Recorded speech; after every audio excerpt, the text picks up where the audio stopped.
I think one of the silver linings of times of darkness and challenge is the amazing people who step forward at their own personal risk, sometimes to their own detriment, to be there to support others. Because I think that's really, truly who we are as a community and who we should be, is being there to care for each other, to care about each other, and to be willing to fight on behalf of others who aren't able to do so. That's our guest today on Sidebar, Kathy Sakamura, Executive Director of Legal Services for Children. Sidebar is brought to you by Monterey College of Law, San Luis Obispo College of Law, Kern County College of Law, Empire College of Law located in Santa Rosa, and the Colleges of Law with campuses in Santa Barbara and Ventura. Welcome to Sidebar, featuring conversations about optimism in action with lawyers and leaders inspiring change. And now your co-hosts, Jackie Gardina and Mitch Winnick. Welcome back to Sidebar, everyone. Mitch and I are excited to continue our focus on individuals who are making a difference in their communities, what we call optimism in action, something we all need to hear about right now. And this week, we're joined by Kathy Sakamura. She is the Executive Director of Legal Services for Children in San Francisco, and she has spent her entire professional life advocating for children, those who are unable to advocate for themselves and, quite honestly, often don't have adults in their life who are able to do it for them either. Kathy, we're excited to hear your story and about the work you do. Welcome to Sidebar. Thank you so much. I'm happy to be here. Kathy, we see that you've had a career in public service. You worked first in LGBTQ rights. Now you're working with children's rights. You obviously like challenging, difficult issues. Tell us about what drew you into this type of work. How did this happen? Yeah, I feel like in many ways, just my interest in making sure that children and families are able to thrive is a big part of what motivated me to get into public interest to begin with. My mother is a special education teacher and my older sister is a pediatrician.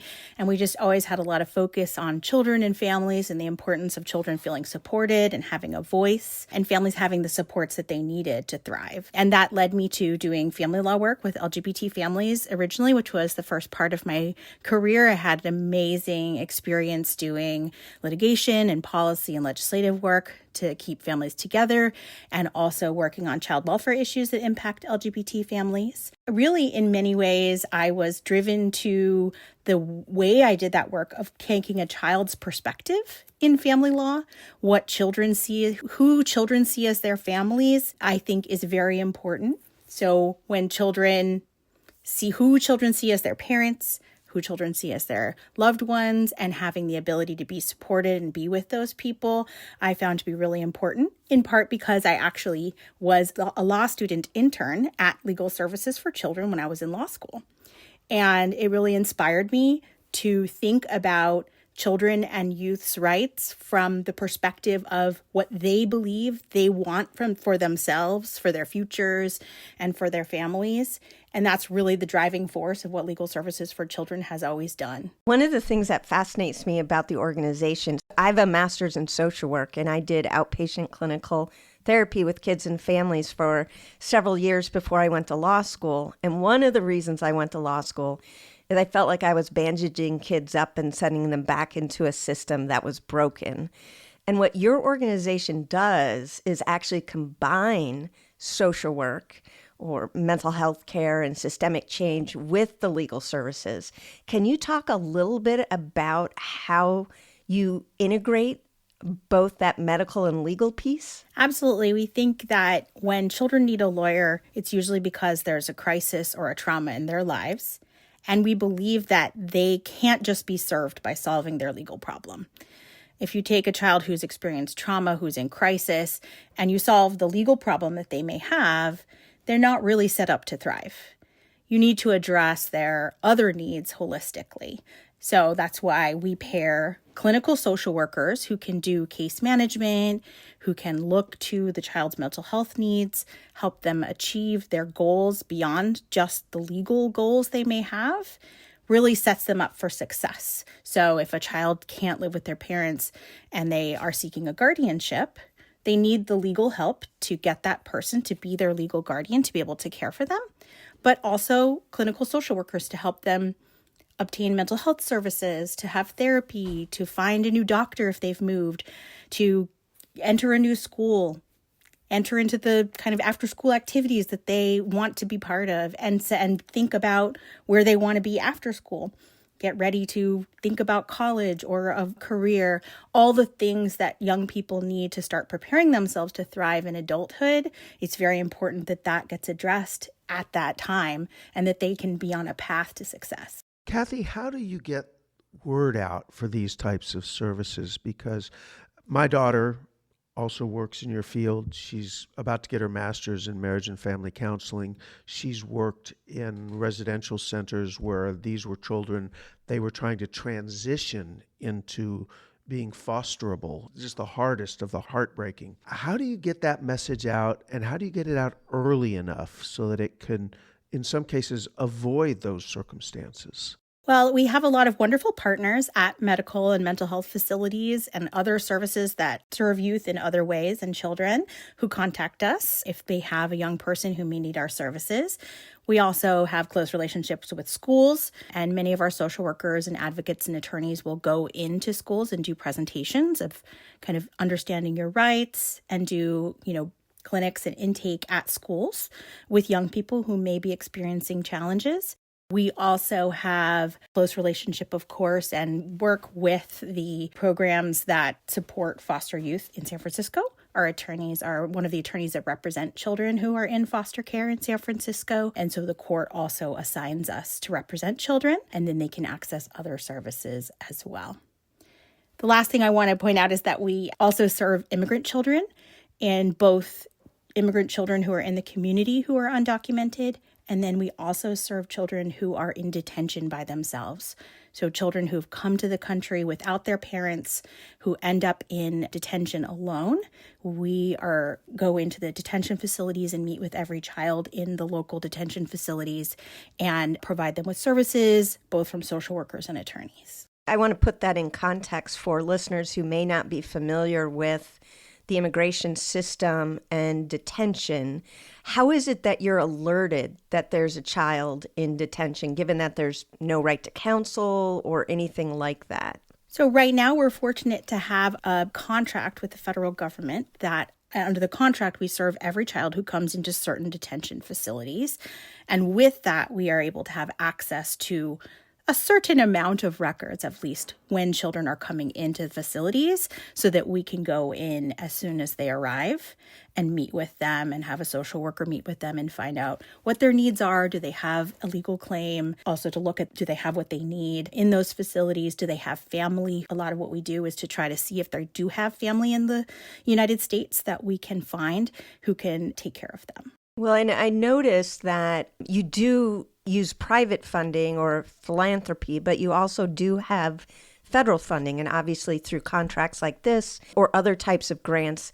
Given the current situation at the national level with the freezing of federal funds and the shift in immigration policy, is there a risk that your organization is going to lose access to that funding and the ability to help these children? Absolutely. It has been a concern, that we were in a group of contracts that, was slated for review that could have been frozen. And we've not been sure if or when that would happen. Both the funding to serve the children as well as the access to be able to know that they have come into the facilities, to come in and be able to meet with every child to see what kind of services can be provided. We didn't know and still don't know how that may be impacted. So, of course, we do also have very generous private donors from foundations and individuals, and we are seeking additional funding to help make sure that even if we lose that federal funding, we can continue to serve these children who, in this time of a lot of change and a lot of hostility toward immigrants, are experiencing even more fear and trauma beyond the fear and trauma that led them to their journeys here by themselves. Okay, Kathy, I'm going to do a bald-faced sales job for you because I absolutely believe that we all need to be very conscious of the risk that some of this funding could be limited or could go away, and the private sector needs to step up. That's all of us. The private sector is not just foundations and others, that's all of us. Tell us how someone would get in touch with your organization if they're sitting there with a hot checkbook and they have now been convinced that they want to support legal services for children. I just want to point out first that Mitch has dated himself terribly by saying a hot checkbook. Okay, they could probably Venmo or PayPal or something else as well, I bet. Yeah, so we'll let Kathy fill in the various options available to people to donate to legal services for children. Absolutely. There's many ways to donate to us. If you search for Legal Services for Children, we are the one in San Francisco. There are some others that have in other locations. Our web address is LSC, Legal Services for Children -SF.org, San Francisco.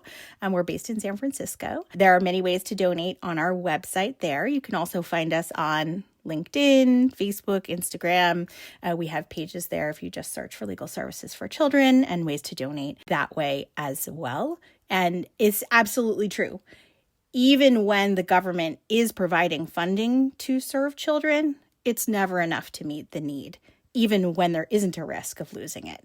And we depend on the generosity and the partnership of the private sector, and the public sector, which is individuals and foundations who believe that no child should be without a family, without support, without mental health services after experiencing trauma, and that they should be supported in ways that will help them be successful adults.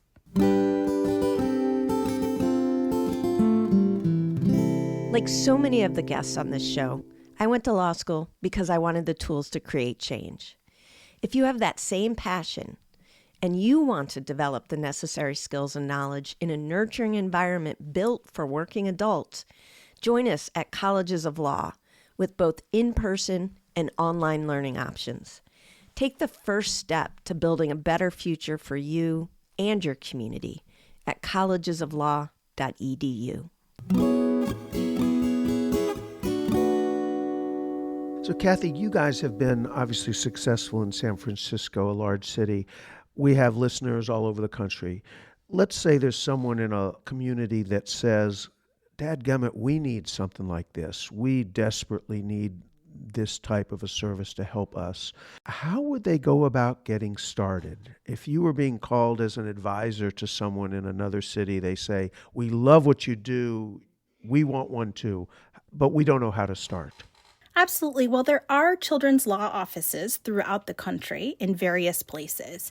However, they're not always able to serve the breadth of issues and the community that we serve.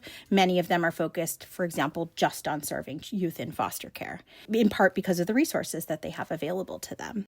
If you can get the resources to support a broad range of issues that children face, then working with the existing offices you have to expand those services, I think would be a wonderful place to start, because they already have wonderful attorneys and social workers working with young people, but may not have the resources to do so in all the areas where children actually face challenges. So it sounds like it's a combination of individuals, so the social work community, the professional social work organizations. It's also going to involve local lawyers. Sounds like you need to have them. So the local bar association may have a group or should consider having a group that could help on this. And then engagement with certain public agencies. To me, it sounds kind of complicated, but what would you say to that?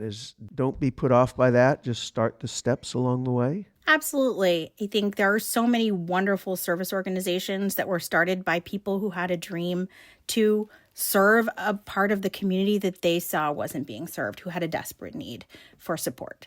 And it can be challenging to find funding, to set it up, to get the right people involved. And that's what the kind of passion to achieve that and overcome those challenges is what has led to the amazing community services that we have. No one really starts these things alone. Once you have this idea about what you can do, you'll find others who support that as well. and who'll have different skills and can come together and help you create that. And it is a lot of work to start such an organization or such a task to do so. But once you get going, the impact you can have is so tremendous. Kathy, one of the things that I know is true for me is I have people that have been a part of my journey that have left an impact. And it's like, that's why I do this work.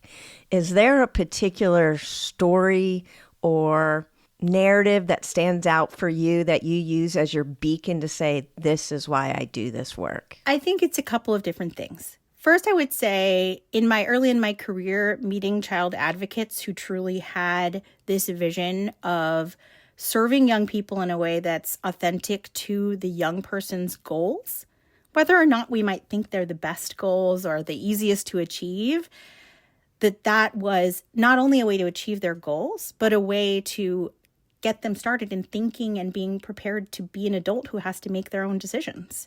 And that young people are often not given the power to make decisions for themselves. And that's really hard. It can feel really like you don't have control over your life. And that, especially when you're going through trauma or crisis or don't have a caring adult to support you in your life, really can make it hard to succeed, even in the things that might be attainable to you. And so I think just meeting child advocates when I was first doing the work that I did, even before I became a lawyer, I did youth organizing, and is how I met some attorneys doing organizing work and representing children and thinking about, I never thought about lawyers as being drivers of social change when I was growing up. I didn't know that much about being a lawyer, and learning that there were lawyers who could use the law to allow young people to have a voice in what they wanted their lives to be was a really impactful moment for me, to see that there are these ways that we can use the power of the law to give a voice to young people. And I will say, in my early career, one of my earliest cases just was a very long and drawn out and challenging case where a child had been separated from her mother. And when we eventually were able to reunite them, was just this incredible moment of feeling the power of, even when things don't feel insurmountable, that through the perseverance of your clients and their families and your work, that you can bring people together with the power of the law was this amazing moment. And I think about that. That's what we're trying to do, is to help people who have been separated by the law or other challenges to be together, to have supports, and for young people to have safe homes. We had a young person who recently got a green card who came to this country by himself, and we worked with him for many years. He was very sick and had to have significant medical care, and was recently able to receive a kidney transplant and be able to get his green card and be able to be successful as an adult. And really just seeing the time over years of working with a young person who then becomes an adult and is able to care for themselves and get a job, go to college, is just an incredible experience. Let me ask an impossible question. As I'm listening to this, I just sense this divided responsibility. On one hand, there's a responsibility to the community, and we would like to think that the community feels an obligation to its children, and that's where you would go for support. On the other hand, the reality of this is many of these programs cannot survive or thrive without government funding, public funding. It seems to me that that's just an inherent tension. Is this the job of the government? Or is this the job of the community and the faith-based community and the other volunteers? My guess is you struggle with that as you create your strategies for your organization to survive as well. What are your thoughts on that? Well, I think it's all of our responsibility. The government is us, and the government is tasked to take our resources and our taxes to serve the public good, to support all of us. And we all have an obligation to the children in our communities to make sure that they're safe and healthy. And it is the job of a government to use our resources to support children who don't have others to support them.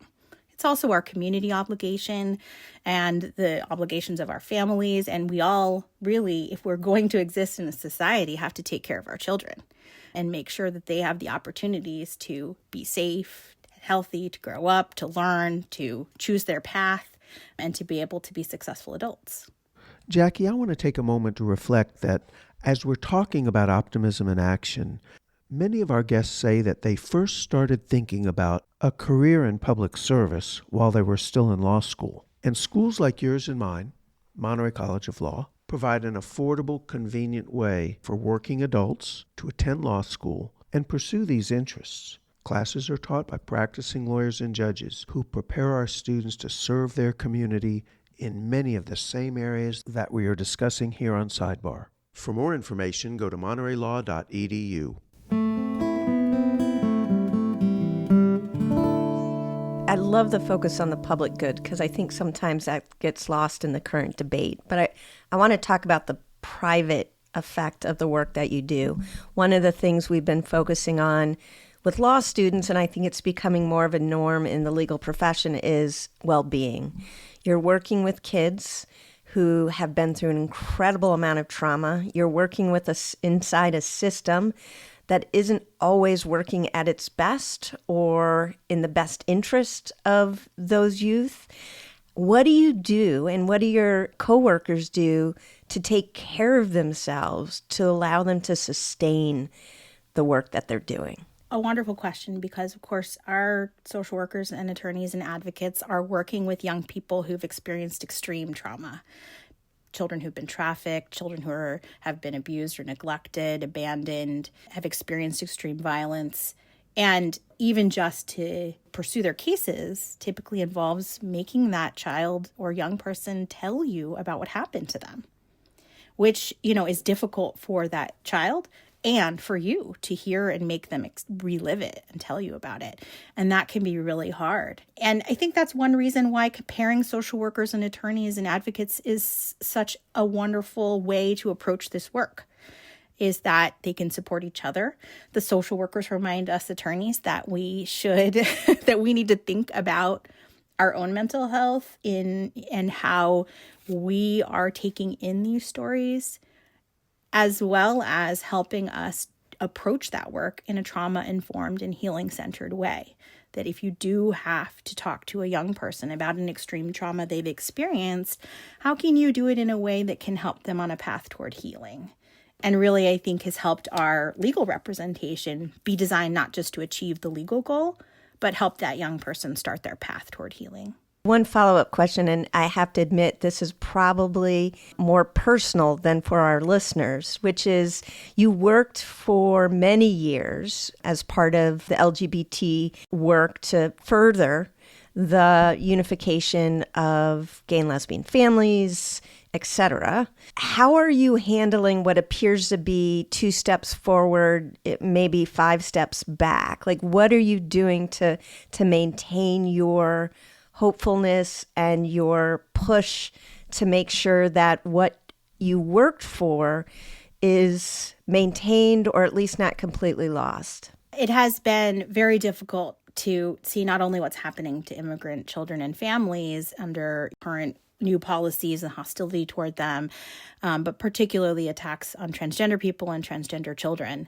And much of my work was on behalf of transgender children, both for them to be with their families, to be supported, to have health care, be able to attend school and sports. And it is really hard to see the denial of their personhood, the attempts to prevent their participation in daily life. And, knowing and having worked with so many transgender children and knowing the harms that they experience and just being able to have any kind of support or affirmation that they are worthy human beings, that they, have just as much right to attend school and sports and have friends as any other child, really showed me how important it is to just allow young people to go through their journey as is important to them. Because if we try to change who they are, they're not going to be able to be happy adults and to be successful adults in society. I think it has been really hard to see that backsliding. I've been in touch with many of my colleagues and friends who are still doing this work, and it is challenging to be working with transgender children and families with transgender children right now because of the fear that's out there and all the changes and hospitals denying care, and it has been really difficult. But I also see so many people who I have worked with for years fighting to stop this change, to help support people. I think one of the silver linings of times of darkness and challenge is the amazing people who step forward at their own personal risk, sometimes to their own detriment, to be there to support others. Because I think that's really, truly who we are as a community and who we should be, is being there to care for each other, to care about each other, and to be willing to fight on behalf of others who aren't able to do so. Kathy, that's exactly the type of messaging we hope to expand with this season 3 of Sidebar on optimism in action. And despite these incredible challenges, you fulfill that goal of being optimistic and taking action. So Kathy, what's next for your organization? Obviously, these challenges don't go away. What do you see on the horizon as your next challenges, your next opportunities? Absolutely. I think we're seeing a greater community need than ever from young people, particularly from immigrant children and newcomer immigrant children who are here by themselves, really needing our support, and that we could be serving so many more children. Even in San Francisco, we have to turn children away because we do not have enough staff to represent everyone. And I think there's an incredible possibility to grow this work to serve more children in San Francisco, the Bay Area, and beyond. And I know that's also true for other organizations working across the country, that there are unfortunately more children in crisis than we're able to serve, and that we have an amazing model that supports them, that invests in children.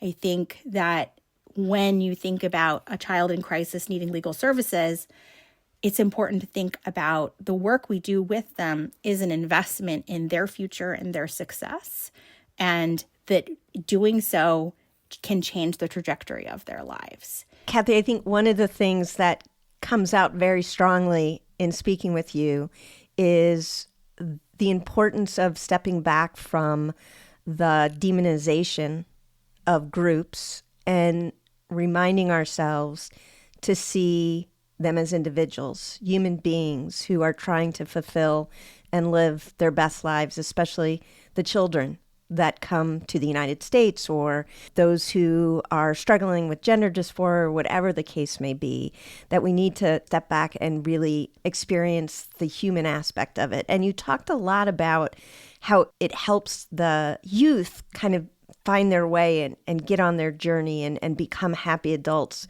Ultimately, though, that has a great societal impact. And it's not just about the individual child, but it goes back to that public good.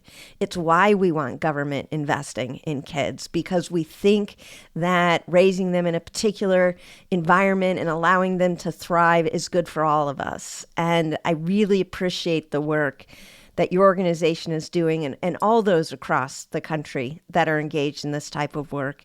And I appreciate you coming to tell your story. Thank you for having me, and thank you for sharing that perspective too, because it is really not just important for the young people we serve, but for all of us to help young people become thriving adults, because that's how they can be productive members of society and our community. And we also see that the young people we work with as they become adults, they're not just supporting themselves. They also have learned through working with us the value of helping others. And many of the young people we work with go on to careers or professions that help others and that become an incredible support within their communities and really are able to do so much more for others than they needed themselves. Kathy, thank you for the work you're doing, and thank you for the work of Legal Services for Children. Thank you so much.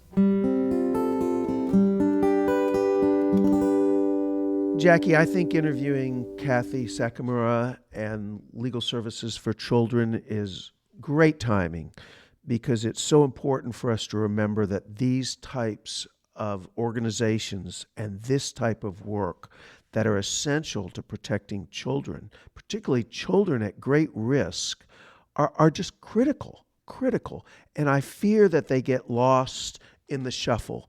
So I'm pleased that we're able to call attention to this good work. Mitch, I agree. I think one of the things that I've really loved about the stories that we've done this season is I do feel hopeful after we're done talking to them. It's been such a challenging beginning to 2025, and to have this little piece of sunlight shine on the work that we do to say what happens out there matters. There's people out there that are helping push the boulder up the hill and are succeeding. Even if the boulder falls back down, there's going to be a group of people that are going to push it back up again. So it's just so important to know that there's people that are doing that work day in and day out. Kathy and the organization that she leads is just one example of the type of work that's being done in communities across the country to support our most vulnerable populations.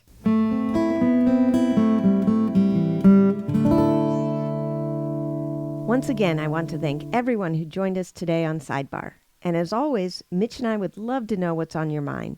You can reach us at sidebarmedia.org. Sidebar would not be possible without our producer, David Eakin, who composes and plays all of the music you hear on Sidebar.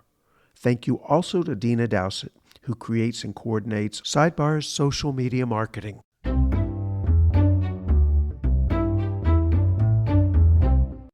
Colleges of Law and Monterey College of Law are part of a larger organization called California Accredited Law Schools. All of our schools are dedicated to providing access and opportunity to a legal education to marginalized communities. For more information about the California Accredited Law Schools, go to calawschools.org. That's calawschools.org.